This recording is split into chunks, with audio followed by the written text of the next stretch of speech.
Hello, welcome to World Business Report. I'm Jamie Robertson. Well, Spanish shares have jumped over 3% today, recovering a little from steep losses on Wednesday after the government stepped in to part nationalise the country's biggest retail lender bank, Bankia. Spain's decision to take a 45% stake in the troubled bank has sparked concern that many other institutions are going to need handouts that the government cannot afford. The Bank of Spain has admitted the sector could have more than $220 billion of bad property loans on its books.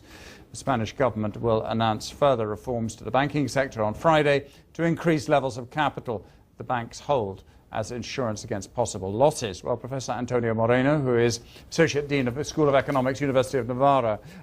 Professor Moreno, do you think this will properly recognise the level of bad debt in the banking sector? Well, I think that the last string of events have shown three things. First is that banks in Spain need further cleaning, especially the balance sheets need to be further cleaned. And in the second place, I think that these events are showing that the Bank of Spain fell down on the job because they should have been the ones uncovering all this. Yet, I think it's this action by the government which is doing this. And the third place, I think, is a positive sign that I think that the government is eager to do whatever it takes to fix the banking sector. Look, they just nationalized a bank which was headed by a former minister of the Popular Party's previous government, Rodrigo Rato, and he had to quit.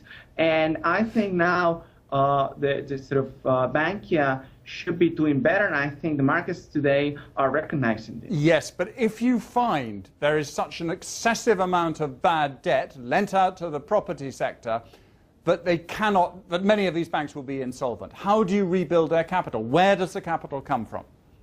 That's right. I mean, these are the bad news, and I think this is going to be the struggle. Where is Spanish economy going to find all this mess? I mean, ideally, in an ideal world, private investors could come in and invest and stay long term.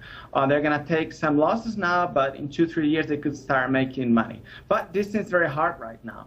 I think now it's time for the government to come in, and I think that Spain probably will have to need some of the money coming from Europe at this point because of the large amount of money that needs the banking system needs to clean the balance sheets.